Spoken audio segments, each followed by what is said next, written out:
Je te propose qu'on fasse Ouais. sur tes 10 minutes Marseille. Je te laisse Hmm. aborder les sujets que tu veux. Stop, top, top, top. Moi, c'est Jérémy, et avec mon pote Félix, on a décidé de monter les Insup. Les Insup, c'est quoi? Bah, c'est deux passionnés de foot qui se retrouvent en live sur Twitch chaque semaine pour parler foot. C'est un concept basique, je sais, mais quand c'est un supporter parisien et un supporter marseillais qui se parlent, bah souvent c'est marrant, ou en tout cas, il y a du débat. Alors si t'es chaud, abonne-toi à la chaîne et lâche ton meilleur like. Et puis, si tu veux débattre avec nous, bah ça se passe sur Twitch. Tu vas en description, il y a tous les liens. Notre chaîne Twitch, notre compte Twitter. Allez, bonne vidéo. Bah, de toute façon, je pense que c'est l'image dont on parlait tout à l'heure qui est un peu le sujet numéro un, qui est Pablo Longoria, qui en termes d'image veut se créer, je pense, être l'anti-héros. Donc, Alors, ce président, l'anti-héros, dans quel sens? Héros dans le H-E-R-O-S ou sens héros E-Y-R-A-U-D? anti-Jacques, anti-Jacques-Henri Hérault, Ok. euh, en, en voulant se donner l'image du Marseillais, qui n'est pas, c'est pas un reproche, hein, mais et qui, voilà, en se donnant en spectacle à gueuler partout sur le troisième but, euh, qu'on soit qu'il est heureux, que ce soit financièrement ou même en termes de juste de réussite de ses choix, parce que Milik, parce que c'est le joueur sur le terrain, etc. Mhm. Mais je trouve que c'est dur de nous faire croire à ça alors qu'il est au club depuis un an, que qu'on a vu à Marseille, en 25 ans, j'ai vu tout et n'importe quoi en termes de dirigeants, d'entraîneurs, de mecs qui se voulaient être les enfants du club, comme Anigo et Mon, de dirigeants qui ont voulu être proches des joueurs, des dirigeants qu'on n'a pas vus, comme McCourt ou Hero, des dirigeants de bureau. On a tout vu. Là, ils se donnent ce style-là, très bien. Moi, j'avoue que j'y crois pas. T'y Et crois pas au... je crois pas à l'image qu'il essaie de donner. Après, moi, je suis un mec que je suis très compétent football. J'aime bien les choix qu'il fait. Euh, il a été pour l'instant très juste.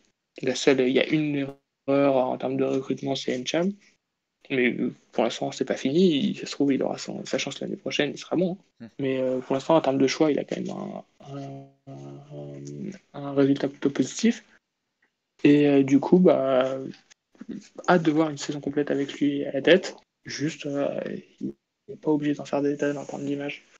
C'est un peu prendre tout le monde pour des jambons, mais non, enfin, pas grave, hein. Tant qu'il y a des résultats qui suivent, on fera avec. Et autre point, c'est l'année prochaine avec Saint-Pauli, une saison entière, on va retrouver une saison à la Bielsa. Je sais que beaucoup de gens adorent ça. Moi, j'aime bien. En termes de jeu, c'est sympa. En termes d'émotion, on vit des trucs. Mais je trouve que quand on voit la saison qui s'est passée en Ligue 1 et du coup les portes ouvertes aux clubs comme Monaco, comme Lyon, comme Lille, les opportunités, nous on part dans un football un peu champagne. Bah, c'est rare que le résultat soit au rendez-vous derrière. Du coup, bah, un peu déçu de ce point-là. Là, pour l'instant, ça parle de beaucoup de jeux. On va rentrer dans un système un peu football trading avec un coach un peu fou. Un peu du mal à voir ce que ça va. Enfin, je pense que je vois très bien ce que ça va donner. Et du coup, pas forcément très hâte d'y être. Ok, t'as parlé de Voilà. Encham, t'as parlé du recrutement. Est-ce que tu penses que Milik va rester, toi? Je pense que si il n'a pas mieux, c'est-à-dire il a un poste de titulaire dans une grosse équipe, il restera. Je pense pas qu'il parte pour être doublure parce que je pense que c'est un kiff pour lui aussi d'être le, le joueur d'une équipe qui joue à une Coupe d'Europe. Et si on le paye, je parle après, pareil, je sais pas s'il y a de quoi le payer à ses attentes, tu vois, mais Hmm. si il y a un chèque qui est raisonnable et qu'il n'y a pas une équipe italienne surtout, grosse équipe du top 3 qui vient l'appeler pour lui dire d'être son attaquant titulaire, moi je le vois rester. Je Ok. pense que le projet est intéressant. il sera l'image du club partout. Le grand attaquant. Je l'imagine rester. Voilà. Ok. Je, je l'imagine rester et j'espère qu'il restera. C'est vraiment. C'est pour ça que je parlais des bons choix de Longoria, c'est qu'il a fait venir un super mec. Alors, pour moi, c'est un super mec. Je l'ai pas mal suivi à Naples à l'époque où je regardais un peu la Serie A. Euh, mais pour moi, c'est un profil alors, un peu à la Icardi, un peu à la Icardi version parisienne, on va dire. Il faut vraiment qu'il soit bien servi. Et tu vois, hein, le départ d'un mec comme Thauvin, j'espère qu'il sera bien remplacé Je parce que trouve, je le trouve quand même un peu plus participant dans le jeu, en remise, etc. Et après, après le jeu de Paris phagocyté par Neymar, etc. C'est vrai que c'est pas là pour mettre en valeur Icardi, mais moi, ce que j'ai vu de Milik, dans le jeu, il participe, il a quand même un bagage technique, je trouve, un peu supérieur. ok. Et pour finir du Moi, coup je le trouve. pour finir ces 10 minutes, qu'est-ce que comment t'envisages l'après Thauvin? Est-ce que tu penses qu'il y a un recrutement à faire? Et si oui, est-ce que tu as déjà une idée toi ou un joueur que t'aimerais?